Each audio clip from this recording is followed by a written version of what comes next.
Evet. Fatih Kayacan, Türkiye Diyanet Vakfı Genel Müdür Yardımcısı. Bugün hamdolsun Antep'imize çok özel bir program için geldik. Ve burada çeşitli kurum ziyaretlerimiz ve inşallah buradaki çalışmalarımızı değerlendirdikten sonra da inşallah Ankara'ya döneceğiz. Şimdi şöyle kısaca özetlersek, Türkiye Diyanet Vakfımız 149 ülkede farklı başlıklar altında faaliyet gösteren, insanlarımızın, vatandaşlarımızın emanetlerini dünyanın dört bir tarafına ulaştıran bir kurum. Tabii bu yardım faaliyetlerinin başlıkları ana olarak şu çerçevede zikredilebilir. En temel çalışma alanımız ihtiyaç sahibi insanlara toplumun verdiği desteği ulaştırmak. Bu bağlamda da özellikle işte Yemen, Filistin, Gazze, uzun süre Suriye ve Bangladeş merkezli olmak üzere mağdur, mazlum insanlara onların zaruri ihtiyaçlarını karşılamayı çok önemsemiş ve bu bağlamda da çeşitli organizasyonları yapmış ve bu organizasyonları kurumsal kimliğe büründürmüş bir teşkilattır Türkiye Diyanet Vakfı. Bu çerçevede de aynı zamanda bu özellikle Arakan bölgesi ve dünyanın birçok mazlum coğrafyasındaki yetimlere sahip çıkan, onların eğitimleriyle ve gelişimleriyle ilgilenen ve yetime dokunmayı da temel bir doktrin olarak faaliyetlerinin merkezine koyan bir kurum. Türkiye Diyanet Vakfı'nın genel hedefi yeryüzünde iyilik hakim oluncaya kadar mottosuyla kendini dünyaya iyiliği, adaleti ve dünyanın dört bir tarafına mazlumlara ulaşmayı, ihtiyaç sahibi olanların ihtiyacına dokunmayı kendisi de prensip olarak edinmiş bir kurumdur Türkiye Diyanet Vakfı. Bununla birlikte yine eğitime erişemeyen dezavantajlı grupların eğitim faaliyetlerine katılmasını da önemli bir hareket alanı, önemli bir faaliyet alanı olarak gören bir kurumdur Türkiye Diyanet Vakfı. Bu bağlamda da 110 ülkeden yaklaşık olarak şu anda Türkiye'de 3800 civarında öğrenciye de eğitim imkanı hazırlayan bir kurumdur Türkiye Diyanet Vakfı. Onların her türlü ihtiyaçlarını, erişim ihtiyaçlarını, eğitim ihtiyaçlarını karşılayan ve normal şartlarda bu nitelikte bir eğitime erişme imkanı olmayan mazlum coğrafyaların insanlarını da Türkiye'ye getirerek eğitim faaliyetine katan bir kurumdur Türkiye Diyanet Vakfı.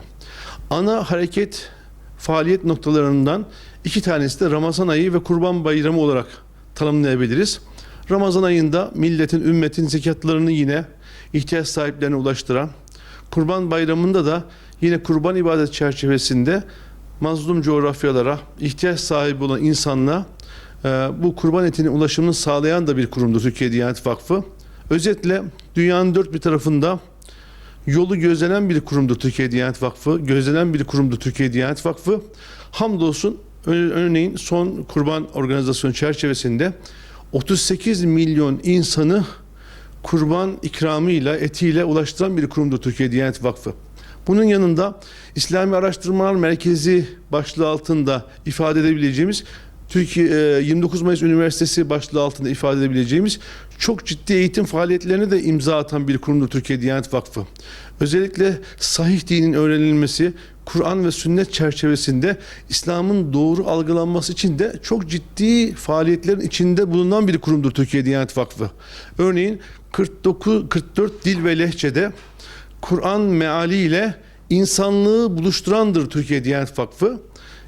Her yıl işte Hediyem Kur'an olsun projesi çerçevesinde farklı dinlere, dillere mensup insanları Kur'an'la buluşturan bir kurumdur Türkiye Diyanet Vakfı.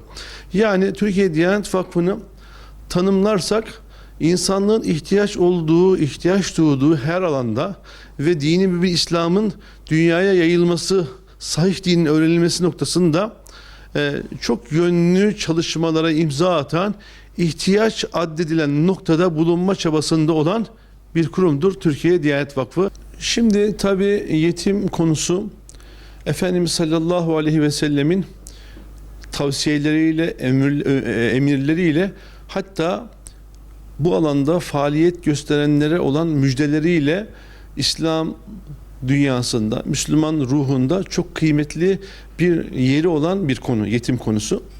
Bu bağlamda Türkiye Diyanet Vakfımız sadece Türkiye'de değil, dünyanın dört bir tarafında yetim kalmış yavruları kucaklayan, onların eğitim hayatına katılmasını sağlayan, onların ihtiyaçlarını çok yönlü bir şekilde karşılama gayretinde olan bir teşkilattır.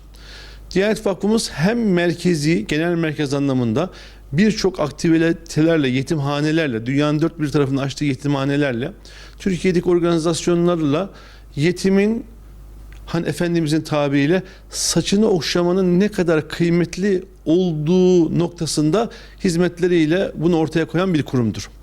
Bununla beraber 81 ilimizdeki müftülüklerimiz, ilçelerimizdeki müftülüklerimiz de yerel anlamdaki yetimlerimizle ilişkileri noktasında da önemli gayretleri vardır.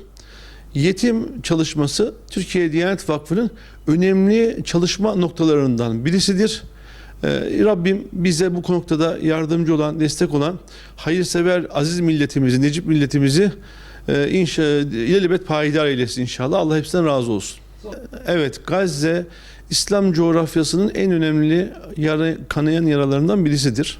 Tabi Doğu Türkistan'da, Yemen'de, Sudan'da, birçok İslam beldesinde, Arakan'da mazlumların çok büyük sıkıntıları vardır. Ama Gazze odak olarak bizim için sabahıyla akşamıyla hayatımızda, gündemimizde tutulmamız gereken bir noktadır, bir alandır. Tabi boykot bunun en önemli kısmıdır. Kesinlikle bu noktada hassasiyetlerimizi artarak devam ettirmemiz lazım. Yahudinin anlayacağı dil budur. Maddeden, paradan, yoksunluktan anlar Yahudi. Onun için Müslümanlar gücünü en azından bu alanda ısrarla, şiddetle bu boykot sürecini devam ettirmelidirler. Diğer taraftan da Gazze'yi gündemimizden çıkarmamalıyız. Şu anda onların ciddi derecede her günden daha fazla yardıma, desteğe ihtiyacı var.